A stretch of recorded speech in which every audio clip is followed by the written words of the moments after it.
Dinamarca, semanas antes del final de la Segunda Guerra Mundial. Unos autobuses blancos se dirigen a Alemania para su misión. Aquí comienza un rescate de prisioneros de los campos de concentración en los que los nazis asesinaron a millones de judíos. Un mes más tarde, los autobuses regresan de la vecina Alemania nazi. Los liberados, en su mayoría judíos escandinavos, son recibidos con vítores durante horas, como aquí, en la ciudad danesa de Odense. Banderas por todas partes. La pesadilla ha terminado.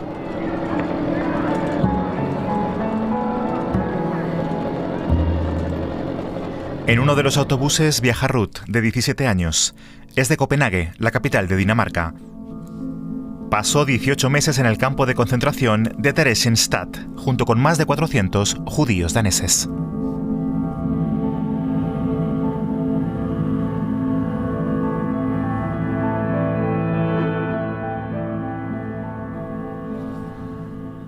«80 años después, Marianne, la hija de Ruth, quiere saber exactamente lo que le sucedió a su madre. Lo que no quería o no podía contar. Ella sí quiere contarlo, como experta en historia judía. Pero aquí es ante todo la hija de una víctima y le gustaría ver uno de los pocos autobuses blancos que aún se conservan. Hay uno en Israel y otro aquí, en el antiguo campo de internamiento de Froslev, en Dinamarca. En autobuses como este, alrededor de 20.000 personas salieron de los campos de concentración alemanes, entre ellas Ruth, la madre de Marianne. Probablemente iba sentada, no sé cuántos asientos había en el autobús. Podían viajar más personas porque estaban en los huesos, ¿no? Sí, estaban todos escuálidos, habían pasado mucha hambre. Muchos de los sobrevivientes apenas podían caminar o mantenerse en pie. La ayuda llegó en el último momento.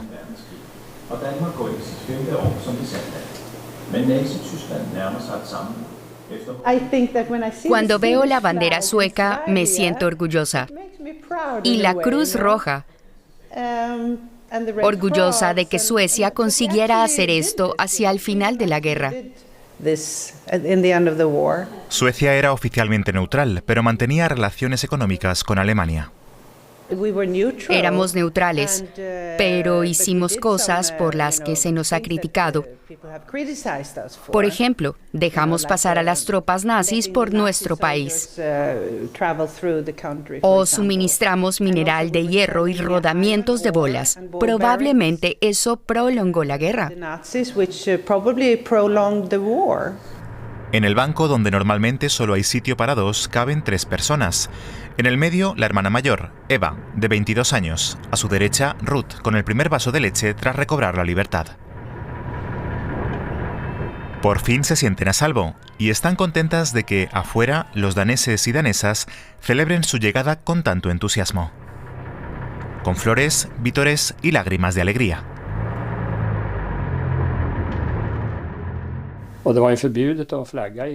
Dinamarca aún estaba bajo ocupación alemana. Las banderas danesas estaban prohibidas, pero a nadie le importaba.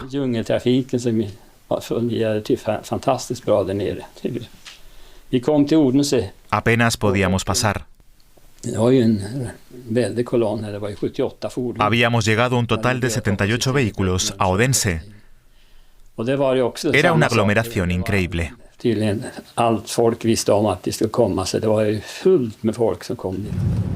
2 meses antes, Hohenlychen, en el noreste de Alemania. Un lugar con una oscura historia.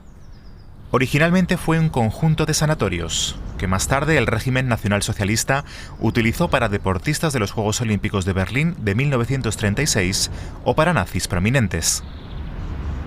Durante la Segunda Guerra Mundial, médicos de las SS llevaron a cabo aquí crueles experimentos con prisioneros. El 19 de febrero de 1945, 2 hombres se reunieron aquí.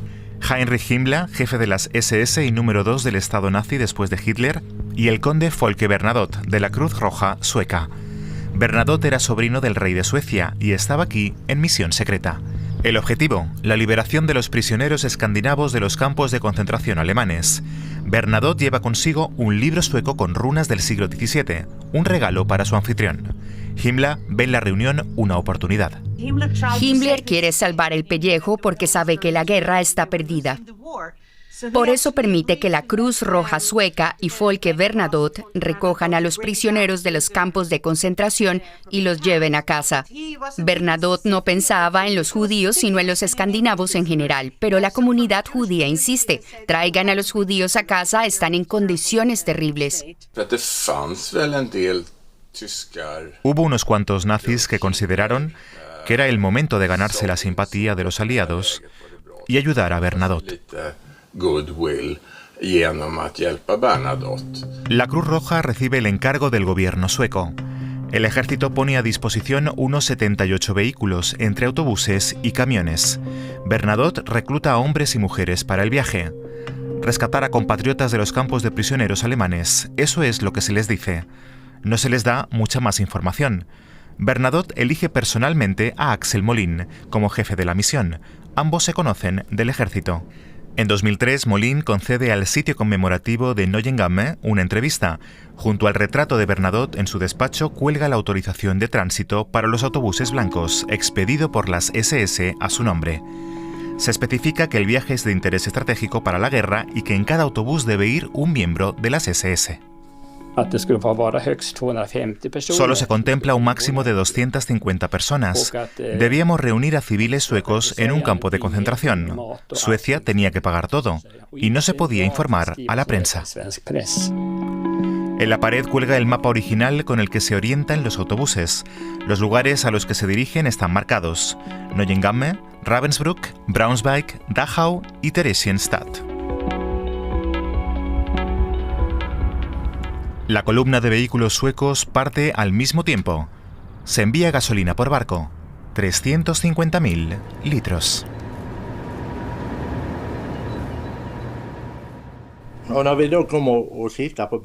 Cuando entramos con los autobuses en el ferry, casi todos ya estaban pintados de blanco.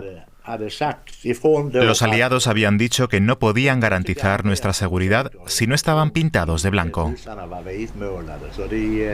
Así que toda la Asociación de Pintores de Malmö ayudó. Algunos vehículos incluso se terminaron de pintar en el ferry de Malmö a Copenhague.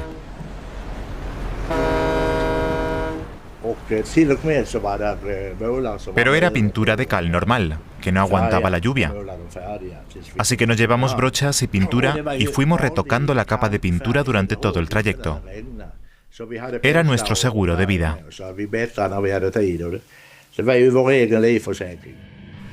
Marianne parte hacia Theresienstadt tras la historia de su madre.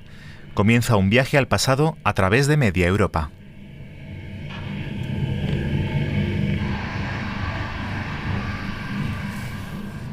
Los nazis presentaban el campo de concentración y gueto de Theresienstadt como un campo modelo con fines propagandísticos.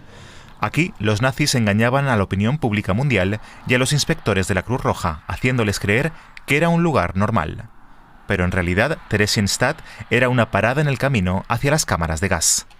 Para la visita al lugar, el Archivo Nacional de Praga ha buscado el expediente de prisionera de su madre. Esta es una lista de todas las direcciones en las que vivió mi madre en el gueto. Aquí se indica exactamente a dónde y cuándo cambió de dirección dentro del campo.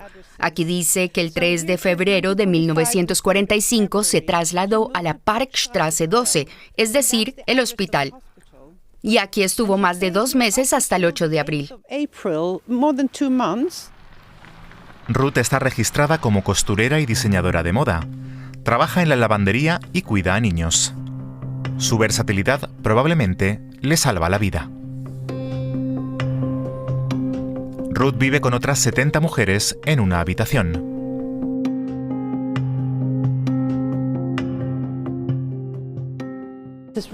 Es impactante lo estrecho que es esto. No tenían ninguna intimidad. Si eso fue así siempre, debió ser terrible. Y Marianne destaca en otra cosa. En el campo, los judíos deben llevar la estrella. Los judíos daneses no estaban acostumbrados a llevar la estrella judía. Según parece, el rey había dicho, si los judíos tienen que llevar la estrella, yo también me la pondré. Pero aquí en el campo tenían que llevarla. Era algo extraño para ellos y sí, también humillante.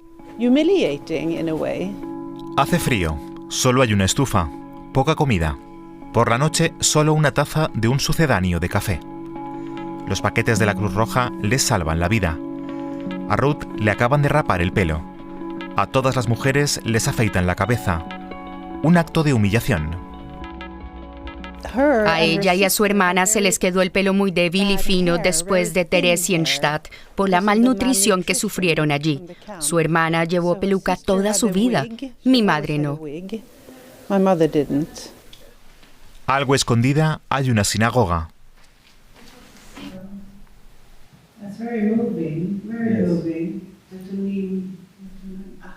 Misericordia para Sion, traduce Marianne, que vivió 13 años en Israel y habla hebreo.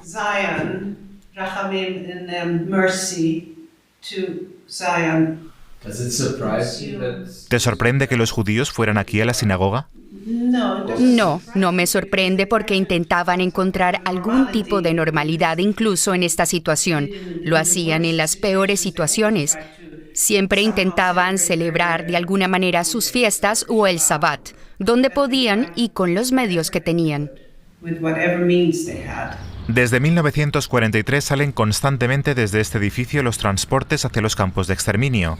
En este lugar, en abril de 1945, Ruth y los demás judíos daneses esperan los autobuses blancos, pero no llegan. Había muchos rumores todo el tiempo. Ya habían oído un mes antes que iban a ir a Suecia, pero eso no ocurría. A los conductores de los autobuses blancos no se les permite entrar en los campos. Tienen listas de los prisioneros cuya liberación ha sido autorizada por Himmler, entre ellos los judíos daneses de Theresienstadt. A mediados de abril de 1945 llega el momento. Cuando finalmente vieron llegar los autobuses, fue increíble. Todos esos autobuses blancos con la bandera sueca. Desde mediados de marzo hasta finales de abril, los autobuses blancos recorren las carreteras hacia Buchenwald, Dachau, Theresienstadt, Ravensbrück y otros campos. En abril se suman más de 100 autobuses daneses. Salvan a miles de prisioneros de una muerte segura. En el camino de vuelta, los autobuses deben hacer una parada en el campo de concentración de Neuengamme por orden de los nazis, lo que supone un auténtico horror para los liberados. Solo unos pocos vehículos logran eludir esta orden. Neuengamme tenía una reputación terrible. Los judíos de Theresienstadt no querían parar allí. Por eso seguimos directamente hacia Dinamarca. En el campo de concentración de Neuengamme, cerca de Hamburgo, se agrupa a los presos escandinavos. El campo ya estaba abarrotado. Entonces a las SS se les ocurre proponer a algunos conductores suecos un pérfido trato.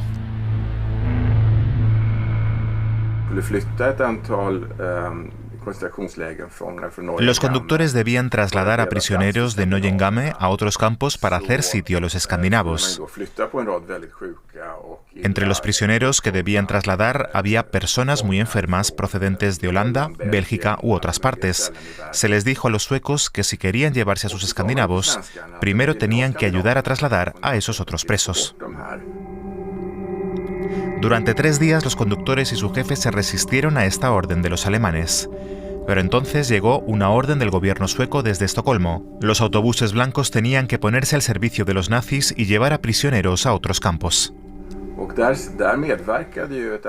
Hubo una serie de autobuses blancos y conductores que participaron en esta acción. Después describieron la experiencia como horrible. Pero lo hicieron. Es una culpa indirecta por la muerte de los prisioneros durante su traslado.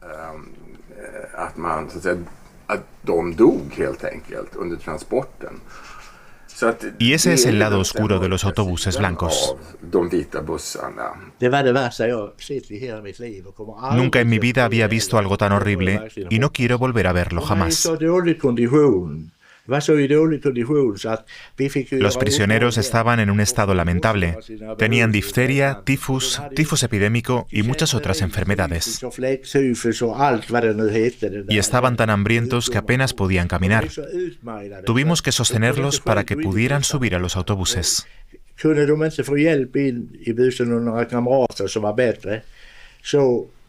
Y encima los alemanes los empujaban y los insultaban.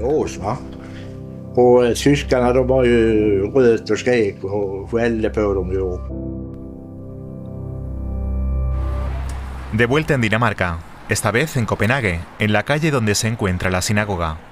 Desde un atentado terrorista en 2015, está constantemente vigilada por la policía. Marianne se encuentra con su primo Karsten. A ambos les une el hecho de que sus madres estuvieran juntas en Theresienstadt. 1943. En la Dinamarca ocupada por los nazis se producen redadas constantes. Muchos familiares de Ruth y Eva huyeron a países seguros, pero ellas no lograron escapar a tiempo.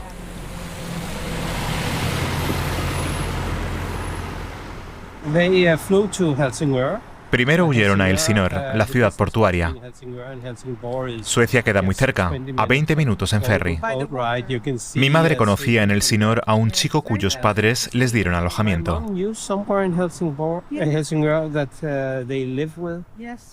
Allí Ruth y Eva se sentían seguras. Pero no lo estaban. Hubo un delator, un soldado danés de las SS. Cuando volvieron a casa tenían 17 y 22 años, creo. Estuvieron prisioneras durante 1 año y medio. Habría sido tan fácil cruzar a Suecia, pero les llevó 1 año y medio. Sí, 1 año y medio que les destrozó la vida. Un restaurante en la ciudad portuaria de Elsinor. Las dos jóvenes, Ruth y Eva, han ido allí a bailar. De repente aparece en la puerta un hombre con el uniforme de las Waffen-SS, un danés llamado Paul Weger. Por 50 coronas danesas por persona, la recompensa habitual, las delata a la Gestapo. Tras el interrogatorio, el 13 de octubre de 1943 son trasladadas en un vagón de ganado a Theresienstadt, junto con otros 450 judíos daneses que tampoco lograron escapar. No fueron lo suficientemente cautas, eran jóvenes y querían divertirse por la noche. No eran conscientes del peligro, eran chicas muy guapas. Todo podría haber sido muy diferente, como fue el caso del padre de su amiga Charlotte Talmay. Mientras que Marianne ha seguido los pasos de su madre hasta Theresienstadt, Charlotte se dirige a Dragor, en el estrecho de Öresund, frente a Suecia. A lo largo de la costa, casi todos los judíos daneses logran eludir las redadas de los ocupantes alemanes. Lo hacen en pequeñas embarcaciones, como el pequeño barco pesquero Elizabeth, con el número K571. Desempeñó un papel muy importante. Retrocedamos en el tiempo. Octubre de 1943. Miembros del ejército alemán y de las SS recorren la ciudad en camiones durante la noche. Los soldados alemanes tienen órdenes de llamar solo una vez a las puertas, pero llamen donde llamen, en las calles judías de Copenhague los habitantes han desaparecido. Las luces de las viviendas siguen encendidas, pero los habitantes han huido hacia la neutral Suecia. En otoño de 1943 hubo una filtración. Un funcionario alemán filtró la información de que se iba a deportar a los judíos daneses. Así que el rabino dijo en la sinagoga durante la festividad que había que esconderse y encontrar un medio de transporte para huir.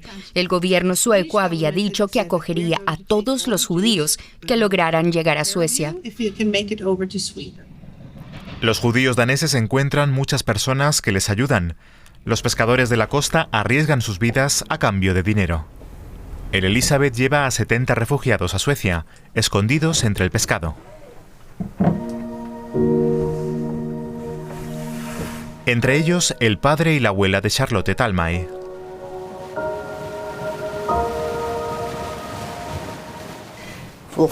Mi padre llevaba puesta toda la ropa que tenía. No les dejaron llevar nada. Tuvieron que dejarlo todo. Así que se fueron solo con lo puesto. Algunos llevaban bolsos con joyas o cubiertos de plata. Mi padre llevaba 4 pantalones y 5 jerseys. Contó después que parecía un astronauta con toda esa ropa encima. Bent, aquí con su padre, tenía 8 años. Su padre se quedó en Dinamarca y pasó a la clandestinidad. En aquellos días de octubre había tormenta y las olas eran altas. Pasaron mucho frío y aquí abajo había pescado, arenques podridos, anguilas que aún estaban vivas. En Dinamarca, en solo unas pocas noches consiguen ponerse a salvo la mayor parte de los 8.000 judíos que viven en el país.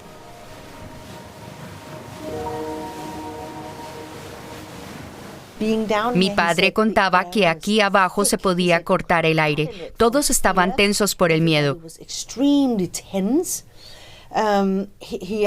Me conmovió hasta las lágrimas cuando contó que había intentado llamar la atención de su madre y que ella no había sido capaz de consolarlo porque estaba muy preocupada y asustada. Se sintió rechazado, sentado allí solo, como si no hubiera nadie más. Llegaron a aguas internacionales entre Dinamarca y Suecia, el estrecho de Øresund, y hubo un sentimiento de alivio general. La gente subió a fumar a cubierta. Eso era libertad. Venían de un mundo en el que los alemanes querían matarlos por ser judíos, y ahora ante ellos, Suecia, puerto seguro. El padre de Charlotte, Ben Talmay, y su abuela tuvieron suerte con el patrón del barco. Encontró el camino incluso en la oscuridad. En algún momento llegaron a territorio sueco, donde les esperaba un pequeño buque de guerra sueco. Los ayudantes subieron a la gente a bordo. El buque de guerra llevó a todos a tierra firme, a un lugar seguro. El Dragaminas M20, que en aquel entonces rescataba día y noche a los fugitivos, lleva mucho tiempo fuera de servicio, pero sigue activo. En Suecia casi nadie conoce el barco y a sus héroes de 1943.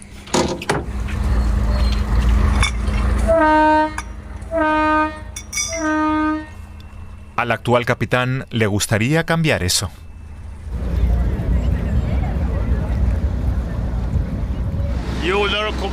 Estaban helados, tenían miedo. La mayoría llegaba en mitad de la noche. Estaban contentos de estar a salvo. Les daban algo caliente para beber y mantas. Aquí abajo los reanimaban.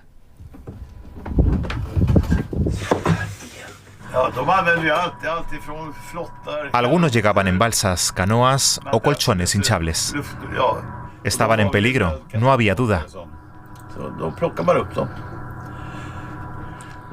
El gobierno sueco dio luz verde. No hubo una orden expresa. Estaba entre líneas. No se trataba de que hubiera que salvarlos, sino de que se podía salvarlos. Y eso es lo que hicimos. Era nuestro deber.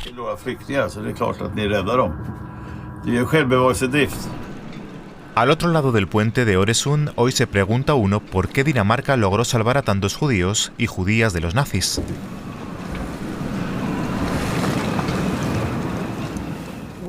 Sabemos que muchos soldados alemanes estaban contentos de estar destinados en Dinamarca. Dinamarca tenía el apodo de Frente de Crema. Estaban contentos de no tener que luchar a vida o muerte en Rusia. Así que las tropas alemanas se encontraban en un país en el que, al menos durante los 3 primeros años, la colaboración entre el gobierno danés y los nazis funcionaba. Esto les permitía moverse libremente, sentirse seguros y disfrutar del lugar, cosa que hicieron. Cuando la situación cambió y se decidió perseguir a los judíos para que la ciudad quedara, como decían los nazis, limpia de judíos, la resistencia danesa entró en acción. Barcos pesqueros sacaron a los judíos de Dinamarca. Así que los soldados del ejército ya no tenían que preocuparse más por ello. Hicieron la vista gorda. Quizás también encaja con esto lo que sucedió durante el interrogatorio de las dos jóvenes, la madre y la tía de Marianne. Un detalle que la familia había olvidado hasta que de repente al final del rodaje la hermana mayor de Marianne lo recordó. Cuando mi madre y su hermana fueron detenidas en Helsingør, vino un policía alemán y se las llevó.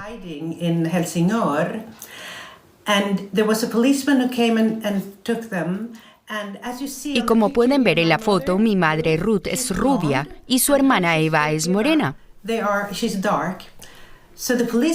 El policía le dijo a mi madre, eres rubia, no pareces judía en absoluto. ¿Estás segura de que eres judía?